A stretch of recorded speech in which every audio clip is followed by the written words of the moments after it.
Hello viewers. हमारे हिंदू धार्मिक ग्रंथों में यह उल्लेख मिलता है कि धरती में जब जब पाप यानी अधर्म बढ़ता है तब तब भगवान विष्णु ने अधर्म के नाश के लिए और धर्म की पुनः स्थापना के लिए कई अवतार लिए हैं। त्रेता युग में रावण के वध के लिए श्री राम अवतार, द्वापर युग में कंस का नाश करने के लिए कृष्ण अवतार और कृष्ण अवतार ने ही महाभारत काल में कौरवों के बढ़ते अधर्म को पांडव रूपी दीवार से रोका था।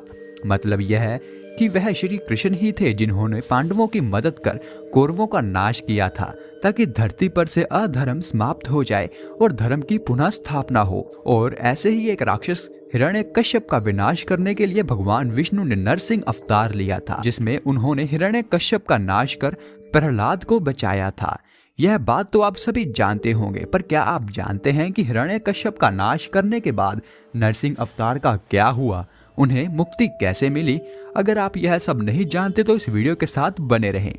सतयुग में एक निर्दयी असुर हिरण्यकश्यप था जो दैत्यों का राजा था।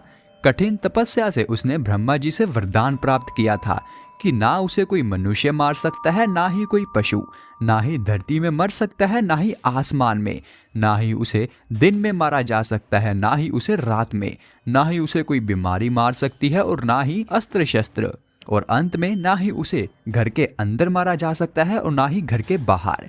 कुछ इस प्रकार के वरदान प्राप्त कर वह अपने आप को भगवान मानने लगा था। अगर कोई उसकी प्रजा में से भगवान विष्णु की पूजा अर्चना करता तो वह उसे मृत्यु दंड देता था। उसे अहंकार हो गया था कि वह कभी नहीं मर सकता। परंतु उसका पुत्र प्रहलाद भगवान विष्णु का परम भक्त था। वह केवल भगवान विष्णु की ही पूजा अर्चना करता था, जिसे देख उसके पिता हिरण्यकश्यप ने उसे मारने के कई प्रयत्न किए। कभी उसे समुद्र में पत्थर से बांधकर डुबो देता तो कभी पहाड़ी के नीचे फिकवा देता या फिर कभी सांपों के ढेर के आगे उसे छोड़ देता। इतनी निर्दयता के बाद भी भगवान विष्णु अपने भक्त प्रहलाद को किसी न किसी तरीके से बचा ही लेते थे। हिरण्यकश्यप की एक बहन थी जिसका नाम होलिका था, जिसे अग्नि कभी नहीं जला सकती थी। उसे यह वरदान मिला हुआ था। हिरण्यकश्यप ने उसे कहा कि वह प्रहलाद को लेकर अग्नि में बैठ जाए, परंतु भगवान की कृपा से होलिका तो जल गई और प्रहलाद फिर से बच गए, जिसे देख हिरण्यकश्यप को बहुत ही ज्यादा गुस्सा आया। उसने गुस्से में आकर महल का स्तंभ तोड़ दिया और उस टूटे हुए स्तंभ में से नरसिंह अवतार अवतरित हुए।